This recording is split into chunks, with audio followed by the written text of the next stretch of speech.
Piratininga, Parada dos Esportes.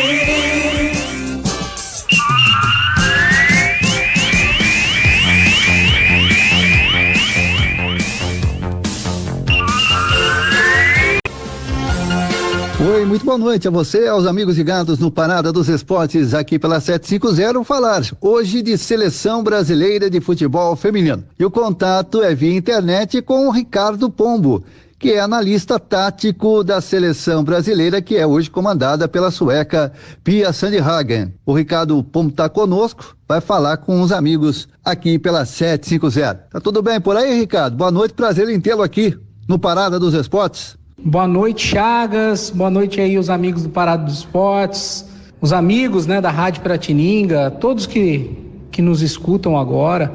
Prazer imenso estar aqui compartilhando desse momento na rádio que é tão importante para a nossa região, para a comunicação aqui dos esportes. Obrigado pelo convite. Quero usar desse momento aqui para a gente aproveitar e fazer um belo bate-papo nessa noite. Obrigadão. Obrigado, Ricardo, por atender a reportagem aqui da Rádio Piratininga. Você está onde nesse momento? Está no Rio de Janeiro? Está aqui na região? Está em Taubaté? E como é que está o ritmo de trabalho de vocês, a comissão técnica da CBF, principalmente da Seleção Brasileira Feminina de Futebol, por conta dessa pandemia, Ricardo? Então, nesse momento eu estou em Taubaté, eu divido nos últimos anos, ficar entre Rio de Janeiro e Taubaté. Taubaté é minha casa, onde fica minha esposa e filhos, e no Rio de Janeiro é o trabalho do dia a dia na CBF, então eu fico na sede da CBF quando está em convocação, nos locais de convocação, como na sede mesmo, na cidade do Rio de Janeiro ou na Granja Comari, e dependendo do país que a gente estiver com a seleção.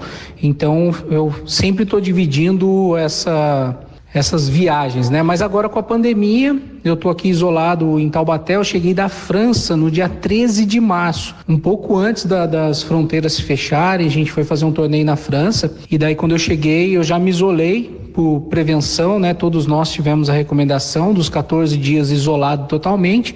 Mas esses 14 dias se tornaram até agora praticamente, Então tenho ficado nesse momento fazendo as atividades da CBF todas online, muita reunião com os atletas, muita reunião com a comissão técnica, diretoria, sempre alinhando e ajustando, porque a gente não sabia, se as Olimpíadas iriam mudar a data ou não, Depois confirmado nessa mudança, a gente reorganizou o planejamento e ainda segue com um planejamento no sentido de formar a melhor equipe, de possíveis atletas que venham a renovar esse plantel. Então muda muita coisa, Porque se tornou agora um ano de diferença, Um ano de diferença até a próxima Olimpíadas, e o nosso planejamento queria até agora, em agosto, já tem muitos ajustes a serem feitos e a gente até então não sabe quando volta, que voltarão os clubes, Quando os clubes começarem as suas atividades, a gente também vai ter outras estratégias para poder seguir acompanhando os atletas nos clubes e também pelo mundo inteiro, Entendi, Ricardo. E hoje o principal foco de vocês, da comissão técnica e da Seleção Brasileira Feminina de Futebol, qual é? Então, na minha atividade atual na CBF, como analista tático, eu venho trabalhando em 3 vertentes.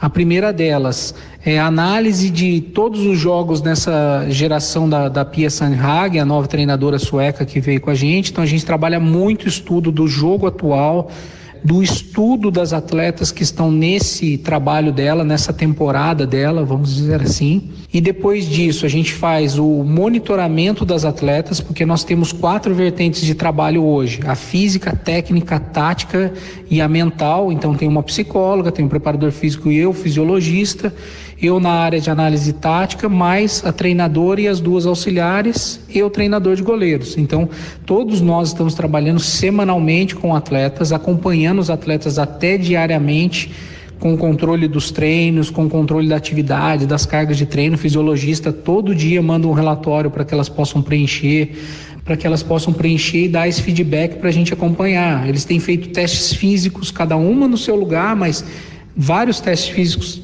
têm sido feitos para poder saber e monitorar. E a gente também faz as reuniões táticas com as atletas que já foram convocadas pela PIA. Então nós marcamos reuniões e as atletas vão participando dessas reuniões, ou em grupos ou todas. Então a gente tem feito muitas reuniões com as atletas para trabalhar os conceitos de jogo, o modelo de jogo, a ideia de jogo da PIA, para que isso não se perca nesse momento, né? Para que a gente continue acelerando o processo de aprendizado e quando a gente puder retomar os treinos, para que a gente execute os treinos para aprimorar esse modelo de jogo da treinadora. Falando um pouco da sua carreira, Ricardo, você começou exatamente no futebol feminino, começou já com atividades físicas ou trabalhando no futebol feminino aqui de São José, de outras regiões, como é que foi? Então, eu comecei minha carreira na Faculdade de Educação Física, busquei a formação em Educação Física, onde eu já tive os primeiros contatos com a fisiologia voltada para performance física mesmo. Comecei a fazer medidas e avaliações aqui no Juniores do Taubaté. E depois, mais para frente, eu resolvi fazer uma especialização em São Paulo, na Universidade Federal de São Paulo, em fisiologia, onde eu comecei a visualizar a alta performance mesmo. E nesse momento que eu estava estudando em São Paulo, eu tive o convite para trabalhar em São José dos Campos. Então, há bastante tempo atrás, eu fui para São José para ser fisiologista do FADEMP, de todas as modalidades. Então eu tive o privilégio, né, e eu digo que a minha virada de profissional, a minha guinada profissional, ela é toda feita por essa minha passagem em São José, onde eu cheguei e fui muito bem recebido pelo vôlei masculino em São José. Comecei a trabalhar no vôlei com a fisiologia e depois fui para o futebol feminino. O Márcio me abraçou bastante na modalidade, me recebeu muito bem, com olhos abertos para o novo, né? Porque a fisiologia é algo novo, era algo novo na época. Então o Márcio viu isso, colocou essa possibilidade de trabalhar fisiologia dentro do futebol feminino e eu ficava ali acompanhando todas as modalidades individuais e coletivas de São José, dando palestras, orientando na parte de testes, avaliações, treinamento. Então, sempre orientando todas as modalidades. E qual é o seu sentimento, Ricardo, em relação às retomadas de atividades? Você, junto à CBF, aí nos corredores da CBF, qual é o tipo de expectativa que está se vivendo? Já há aquela possibilidade, aquele pensamento, não, já dá para voltar ou está muito cedo para isso acontecer ainda, Pombo?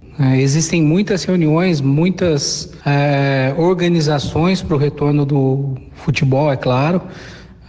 Mas assim, em termos de seleção, a gente depende do retorno dos clubes, né? E a CBF, acredito eu, esteja trabalhando com as federações, né, para poder desenvolver isso. Eu sei que agora já saiu, né, o guia médico de sugestões protetivas para o retorno das atividades do futebol brasileiro, ou seja, um guia que destina-se assim a sugestões aos clubes do futebol brasileiro a implementação de medidas protetivas para essa retomada.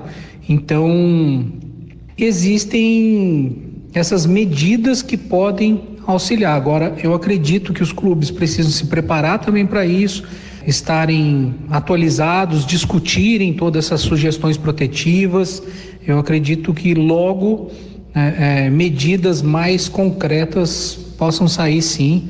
Mas também tudo isso tem a ver com o retorno da questão da saúde primeiro, né? Então os indicativos de saúde são mais importantes. Eu acho que a proteção do ser humano em primeiro lugar. Só voltando a falar um pouco agora, o Ricardo, sobre o trabalho da técnica PIA no comando técnico da Seleção Brasileira Feminina de Futebol. Você falou agora há pouco sobre esse modelo de trabalho dela, né? Que ela gosta de praticar. E você teve a possibilidade de trabalhar com técnicos brasileiros no comando da seleção feminina. Qual é a diferença pontual que a gente pode destacar, que você pode destacar, com a presença da sueca no comando técnico da seleção brasileira, Ricardo? Então, bem interessante, né, a questão de ter trabalhado com muitos treinadores brasileiros, tanto do masculino como do feminino, e tá com essa experiência agora de trabalhar com uma multicampeã olímpica aí, né? A sueca Pia Sandhag. É muito interessante porque, assim, em termos de futebol, a leitura do jogo, o entendimento do futebol, acredito que todos os treinadores que eu passei são fantásticos nisso. Agora, uma questão pontual que faz para mim tem sido bem diferente a questão da autonomia da comissão técnica. A gente sabe que no futebol brasileiro a gente tem assim o treinador, né, como o líder ali, dentro da hierarquia mesmo, que é a pessoa que coordena tudo, que direciona tudo, né? Também é assim com ela, mas a autonomia dos membros de comissão técnica é muito maior. Como assim? Se você, nas nossas reuniões, ela chega e fala assim: Ricardo, você é o expert da análise tática. Fala para mim então sobre o adversário agora. Fala para mim sobre possibilidade estratégica. E dá a autonomia de você debater sobre o assunto. Então, em termos de valorização de cada um dentro da comissão técnica é muito alta. Aumenta também a responsabilidade. Te dá grande autonomia, com grande responsabilidade. Contudo, você é exigido e cobrado nesse mesmo nível. Então, da mesma forma que eu também tenho essa responsabilidade de produzir os dados, de dar informação, eu tenho que ter toda a responsabilidade sempre para poder constantemente dar esse feedback para ela poder utilizar no treino, utilizar no jogo. Então, é auxiliar com informação real que vai ser utilizada por toda a confiança mesmo nos profissionais que compõem a comissão técnica. Então, acho que essa autonomia da comissão técnica é fantástico. Uma última pergunta, Ricardo. Recentemente, o São José Futebol Feminino comemorou 8 anos da sua primeira conquista na Copa do Brasil. Você estava nesse grupo também, que foi comandado pelo técnico Márcio Oliveira. Foi muito legal aquele momento, né, Pombo? Então, excelente, né? Relembrar que agora, completando 8 anos do primeiro título da equipe de futebol feminino de São José dos Campos, conquistou na Copa do Brasil e eu estava presente, né? Imagina esse coração que viu ali das atletas sendo formadas na cidade, todo o empenho que a gente teve de construção, a paciência do Márcio, superando tudo o que precisava para conquistar esse título, né? E a gente foi lá, mesmo não sendo das grandes equipes que estavam na competição, como também foi a conquista da Libertadores aí em São José, algo inédito também. Primeiro agradecer o Márcio, que abraçou a ideia da fisiologia dentro do futebol feminino. E agradecer a cidade de São José dos Campos, que me abraçou dentro dessa modalidade, dentro do esporte, né? Porque essa passagem que eu tive por São José foi, assim, determinante na minha carreira profissional, determinante na minha carreira mesmo. Só tenho gratidão eterna à cidade de São José, porque aquelas glórias passadas ali dentro do basquete, dentro do ciclismo, dentro do vôlei, dentro do futsal, dentro do futebol. Então, foram diversas conquistas em São José dos Campos que me levaram ao mais alto nível e consegui estar na seleção brasileira. Então, quando o Márcio foi para a seleção brasileira, me levou. A comissão técnica, depois de um período, foi desligada da seleção, mas a CBF achou interessante que eu ficasse e continuei até hoje. Então, só tenho gratidão imensa à cidade de São José mesmo, porque foi aí que eu aprendi muito para conquistar tudo que eu conquistei até agora. Então, tenho essa gratidão imensa e comemorar esse título 8 anos depois, relembrar dele, a importância dele, é fantástico. Muito legal. Ricardo, eu quero te agradecer demais a participação, atender aqui a reportagem da Rádio Piratininga, você trabalhando no Rio, hoje em Taubaté, por conta da pandemia, da quarentena, mas com atividades aí, lógico, via online, acompanhando toda a movimentação da seleção brasileira de futebol feminino, você que é um analista tático da comissão técnica da seleção. Obrigado pela presença, parabéns pelo trabalho. Se tudo isso está acontecendo com você, é retorno de um trabalho sério, de muita competência, de muita seriedade. Obrigado pela presença, sucesso e até a próxima oportunidade, tá bom, Ricardo? Só tenho que agradecer, em estar principalmente podendo falar, né? Externar a minha gratidão à cidade de São José dos Campos, hoje aqui no Parada dos Esportes. Obrigado, Chagas, obrigado a todos os ouvintes e todos que quiserem conversar um pouco mais sobre essa história, sobre essa área, pode me procurar nas redes sociais, que me encontram facilmente, que a gente vai conversando aí. Mas eu quero agradecer demais a todos que puderem estar sempre ligado aqui no Parada dos Esportes. vai conhecer novas histórias ou histórias que fazem muita participação dentro da cidade. Eu acho que isso não tem preço. Muito obrigado mesmo, obrigado a todos os ouvintes e até uma próxima. Conversamos com Ricardo Pombo, analista tático da Seleção Brasileira Feminina de Futebol, falando aqui no Parada dos Esportes pela 750.